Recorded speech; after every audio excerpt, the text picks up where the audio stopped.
Саламатсыңарбы? Бул видео сабагыбыздын темасы реферат кантип жазылат. Демек, бүгүн биз реферат кандай эрежелерге таянуу менен жазылышы керек жана ошол эрежелерге таянуу менен биз реферат даярдоо процессинде тексттик процесстер Microsoft Word программасынын дагы бир канча мүмкүнчүлүктөрүнө токтолобуз. Демек, реферат кандай түрдө жазылышы керек? Реферат китепте сөзмө-сөз көчүрүлбөшү керек жана ошондой эле бул конспект болуп эсептелинбейт. Ошол эле учурда доклад да болуп эсептелинбейт жана бир гана булактан алынып жазылбашы керек. Реферат кандайдыр бир китеп жөнүндө же ошол китептин обзору катары жазылбашы керек. Эми рефератта тема боюнча топтолгон маалыматтар темалаштырып, демек жалпыланат. Реферат бир канча бөлүктөрдөн турат. Биринчи бул титулдук баракча, бул ар бир билим берүү мекемесинин талаптарына жараша даярдалат. Андан кийин мазмуну же болбосо оглавление, бул рефераттын ар бир бөлүмүнүн бетин талап кылат мында. Андан кийин киришүүдө демек ушул тема эмне үчүн тандалып алынды жана ошондой эле ал теманын актуалдуулугу жөнүндө маалымат берилиши керек. Андан сырткары демек негизги бөлүк бир канча бөлүмдөрдөн турушу мүмкүн жана ошол ар бир бөлүм боюнча маалымат берилиши керек. Андан сырткары демек корутунду бул кыска берилиши керек жана ошондой эле бул корутундуда ушу колдонулган адабияттардын авторлору менен макул болуп же макул болбостугу жана ошондой эле ушул маселенин чечүүдөгү сунуштары берилиши мүмкүн. Андан сырткары демек колдонулган адабияттар деген бул ошол алфавиттик иретте берилиши керек жана ошол ар бир колдонулган статья болобу же китеп, сборниктер болобу ошолордун өзүнүн талаптарына жараша аталыштарын бериш керек. Эми демек биринчи бул титулдук баракча даярдап алалы. Титулдук баракча даярдоодон мурда алгач демек биз жаңы документ түзүп алып, аны реферат деген аталышта сактап алалы. Реферат деген аталышта сактап алалы. Эми демек биз сактап алдык бул жаңы документибизди. Эми алгач эле биз жумушчу областты аныктап алышыбыз керек. Жумушчу область деген бул макет вкладкасы аркылуу аныкталат. Бизге мисалы дал келген бул поляны тандап жумушчу областты аныктап алдык. Эми алгачкы лист демек бул титулдук баракча. Титулдук баракча бул ар бир билим берүү мекемесинин талаптарына жараша даярдаларын айттык. Эми бул жерде дегенсен бул ошол билим берүү мекемесинин аталышы жана ал билим берүү мекемеси демек министрлик көрсөтүлөт өйдөдө. Андан сырткары мисалы факультет көрсөтүлүшү мүмкүн жана бул рефераттын темасы, андан сырткары ким аткарып, аны илимий жетекчиси же болбосо текшерген ким экендиги жөнүндөгү маалыматтар берилиши керек.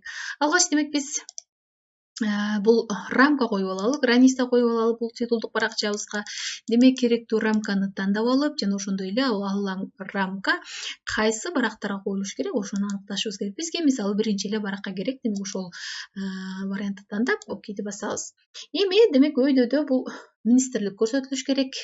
Бизде демек билим берүү жана илим министрлиги, андан кийин демек билим берүү мекемесинин аталышы, андан кийин мисалы факультет көрсөтүлсө болот. Эми ушул жерде дагы бир нерсени эскертип кетким келип атат. Демек бүгүн орус тилиндеги бир реферат даярдайлы. Мен бүгүн көбүрөөк мазмунуга токтолбойм, себеби бул мазмунуга алгач силер кандайдыр бир реферат жазганыңарда алгач ошол тема боюнча бардык маалыматтарды ар түрдүү булактардан топтоп алып, андан кийин аны жакшылап окуп чыгып, анын ичинен эң негизги маалыматтарды ошол рефератка түшүрүшүңөр керек. Мен мисалы бүгүн мазмунунан көбүрөөк бул структурасына токтолгум келип турат. Демек бүгүн мазмунга көп көңүл бурбагандыктан бул кайсы тилде болгондугу да көп маанилүү эмес. Эми демек бул жерде министрлик көрсөтүлүшү керек.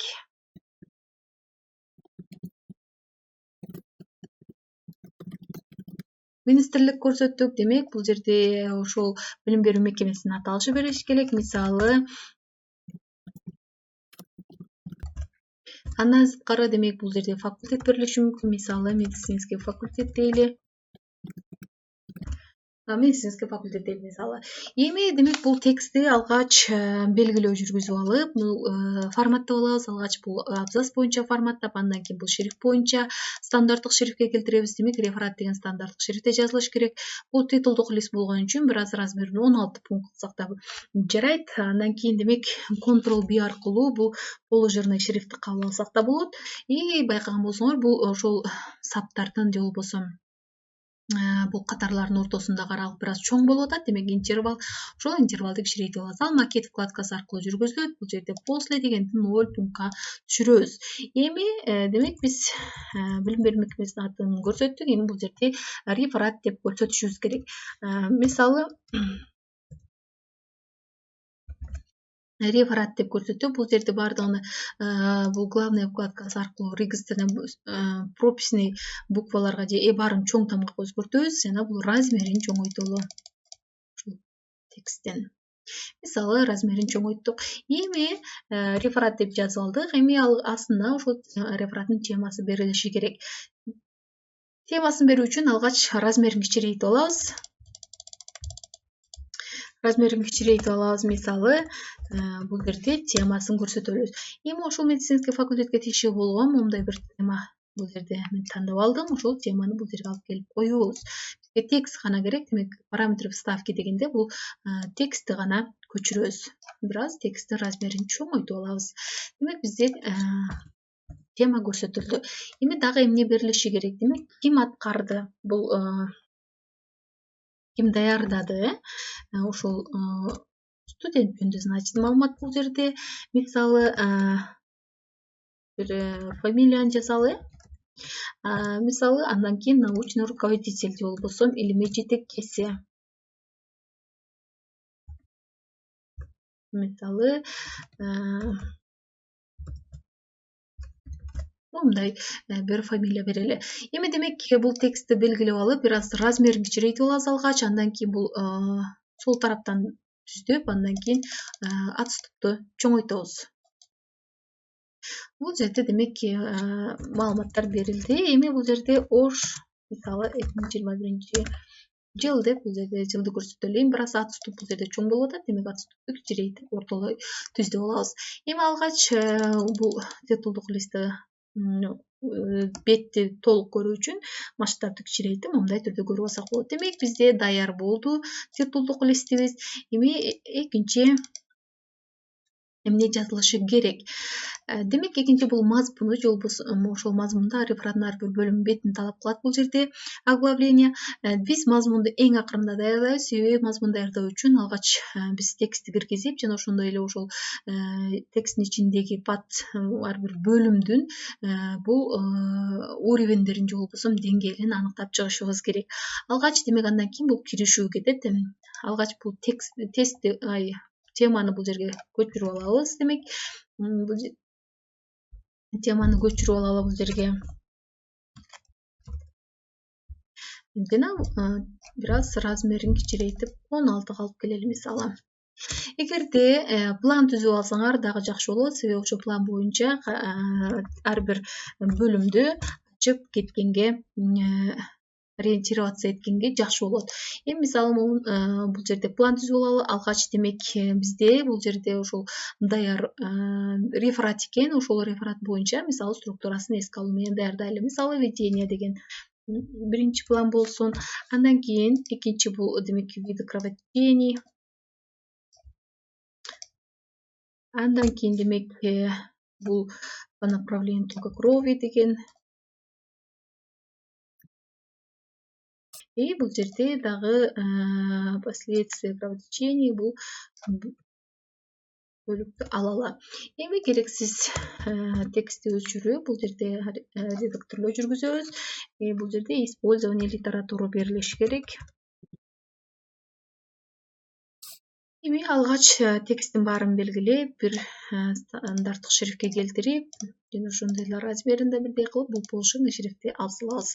Эми ар бир план боюнча маалыматтар берилиши керек. Демек введение биринчи введение боюнча. Введениеда демек ошол тема эмне үчүн тандалып алынды, ошол теманын актуалдуулугу жөнүндө маалымат берилиши керек. Бизде бул жерде введение бар. Демек ошол тема боюнча эмне үчүн бул тема тандалып алынды, ошолор боюнча маалымат бар. Демек ошол текстти белгилеп алып бул жерге көчүрүп коебуз. Эми бул текстти алгач форматтап алышыбыз керек. Бул стандарттык шрифтке келтирип жана бул жерден размеринде өзгөртүп алабыз. Эми ар бир абзац деген абзац менен башталыш керек. Демек бул тап клавишасы аркылуу берилет. И бул жерде ошол мисалы аныктамалардын аталышы мисалы мындай түрдө форматтап алуу мүмкүн. Эми демек бул биринчи планыбыз даяр болду. Эми экинчи демек виде кровотечений боюнча маалымат алышыбыз керек. Ал үчүн бул текстке кайтабыз. Биз дагы бир жолу эскертем, бул көбүрөөк мазмунуна эмес, структурасына токтолобуз. Андыктан мазмунуна силер жазганда аябай жакшы көңүл буруп жазышыңар керек. Эми демек бул тексттин фрагментин белгилеп алып, бул жерде размерин 14 и Ctrl-B аркылуу демек эми бул жерде признаки кровопотери деп турат. Демек ошону бул маркированный текст кылып алалы, список катары алалы. Демек экинчи планда даяр болду. Эми бул ар бир бөлүмдү бир аз чоңураак размер менен берели. Үчүнчү демек өйдөгө көтөрүлөбүз по направлению тока крови деп атат. Демек ошолор жөнүндө маалымат алабыз. Демек эки түрү бар экен по направлению тока крови деген, эки түрү бар экен, внутреннее кровотечение жана наружное кровотечение деген. Ушул эле фрагментти алалы, бир аз көбүрөөк экен маалымат бул жерде. Ушул эле фрагментти алып, жана бул алынган фрагментти форматтап алалы. Бардыгы бир шрифтте болушу шарт. Эми демек бул жерде бул бөлүмдүн планды демек бир аз чоңураак. И бул жерде эки түрү бар экен. Демек ошол эки түрүнү өзүнчө могул биз азыр ар бир бөлүмгө деңгээл беребиз, ошол уровень беребиз. Ошол үчүн бул жерде бөлүп алалы. Демек наружное кровотеченияны да өзүнчө бөлүп алып, бул жерге коюп алалы. Азыр биз ошол оглавление түзүү үчүн демек бул жерге уровень бергенибизде бизге ыңгайлуу болот. Эми демек үчүнчү план боюнча маалымат топтолду. Эми кийинки планга келели. Демек по поврежденному сосуду деген, демек бул 4 түрү бар экен. 4 түрү боюнча бул жерге маалыматты алып келип коебуз. Жана алып келинген маалыматты алгач форматтоо жүргүзөбүз. Форматтоо жүргүзүп алдык. Эми демек бул жерде бул сол тараптан түздөп бир аз размерин чоңойтуп алабыз. Эми демек ылдыйга түшөбүз. Эми кандай кийинки пландарга көтөрүлөбүз. Демек прокрутики аркылуу көтөрүлүү, бир аз последствия кровотечения, демек первая медицинская помощь кетет андан кийин. Демек могул бөлүмдү алабыз. Эми первая медицинская помощь при кровотечениях деген бир аз көбүрөөк экен. Демек могуга чейинки эле маалыматты алалы. Өйдөгө көтөрүлүп, бул жерге ошол алынган маалыматты коебуз. Эми бул алып келинген маалыматты алгач демек форматтоо жүргүзөбүз. Ар бир бөлүмдү бир аз чоңураак размерде берели. Азыр уровеньди бергенибизге ыңгайлуу болсун. Ошондой эле бул демек кийинки бул акыркы пландарыбыз калды окшойт. Биз азыр өйдөгө көтөрүлүп карайлы. Демек заключение калыптыр. Демек заключение деген бул биз азыр основная часть болбосо негизги бөлүктү баарын жазып чыктык. Бул бир канча бөлүктөрдөн турду жана ошол ар бир бөлүк боюнча маалыматтар берилди. Эми мында заключенияда деген бул кыска берилиш керек. Бизде бул жерде заключение бар.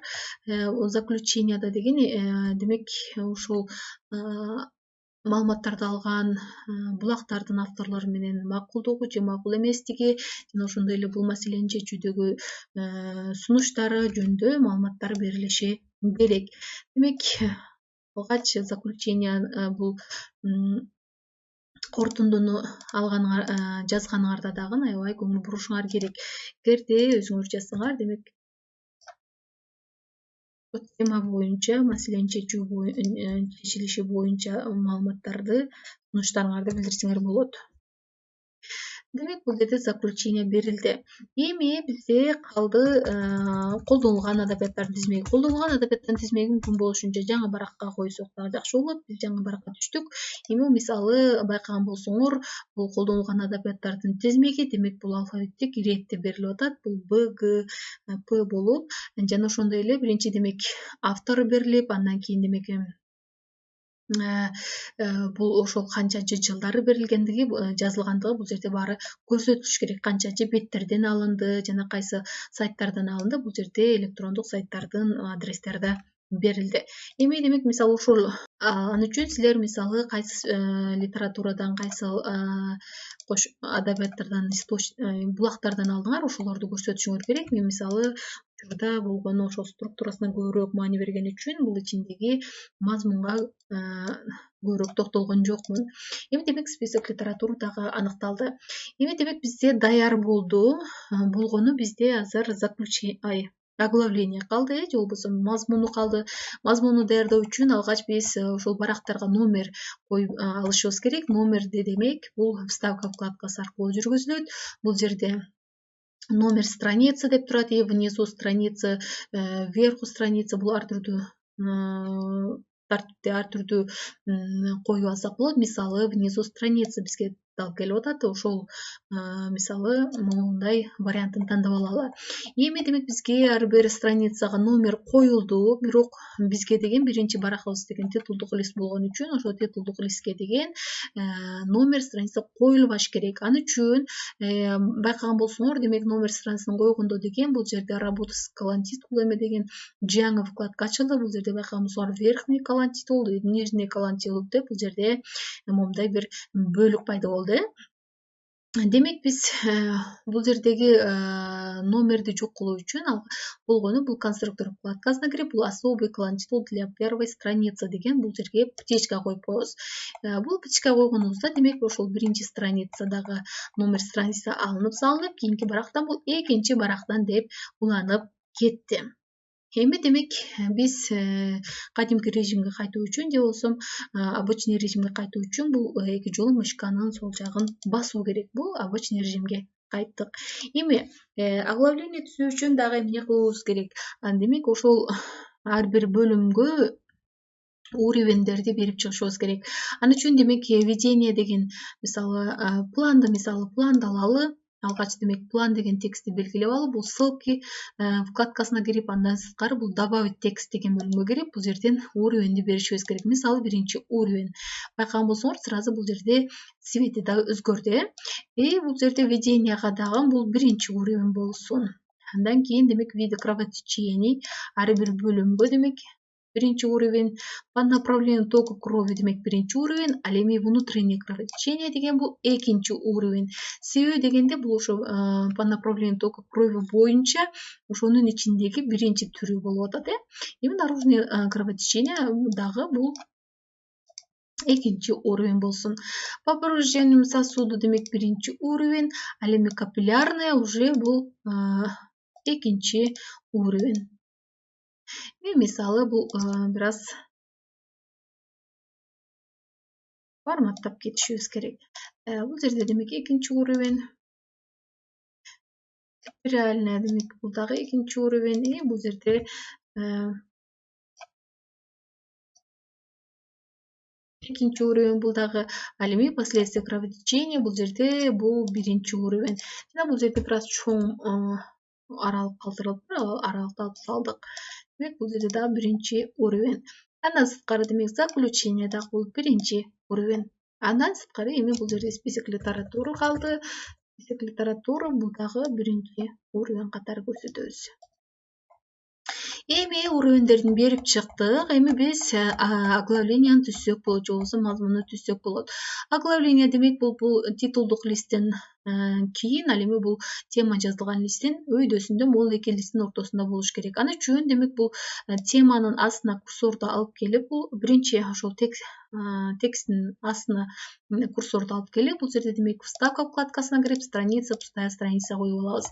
Демек бул жаңы бул жерде бош страница коюлду. жана бул титулдук листтен кийин коюлду. Эми бул жерге оглавление түзүп алсак болот. Ал үчүн болгону ссылка вкладкасына кирип жана ошондой эле бул жерде оглавление деп турат. Ошол оглавленияга кирип керектүү вариантты мисалы тандап алабыз.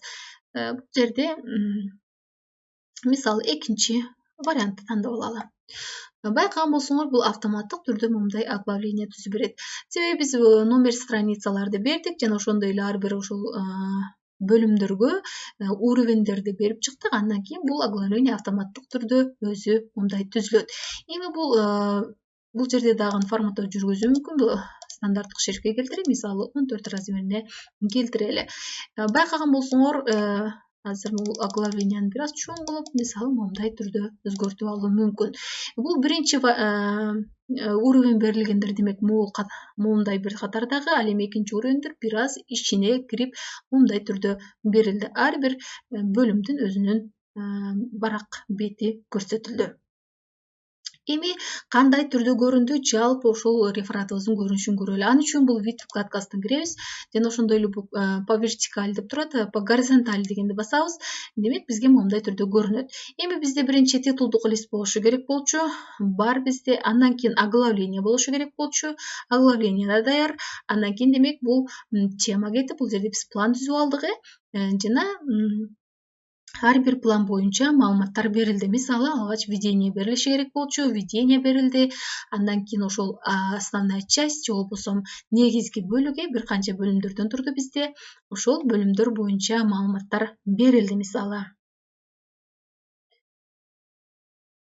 Эми демек бул акырында бул заключение берилди. Бул заключениеда деген кыска гана маалымат берилди. Андан сырткары бул демек список литература, бул ошол колдонулган адабияттардын тизмеги бул алфавиттик иретте көрсөтүлдү. Демек бизде даяр рефератыбыз даяр болду. Эми каалагандай, мисалы берилген тема боюнча алгач демек ошол тема боюнча бардык маалыматтарды чогултуп алып, анын ичинен негизги маалыматтарды бөлүп чыгып, андан кийин бул кандай структурада даярдалышы, ушундай тартипте даярдап алсак болот экен. Демек бүгүнкү сабак түшүнүктүү, ошол эле учурда пайдалуу болду деген ишеничтемин. Анда кийинки сабактарда жолугушканча.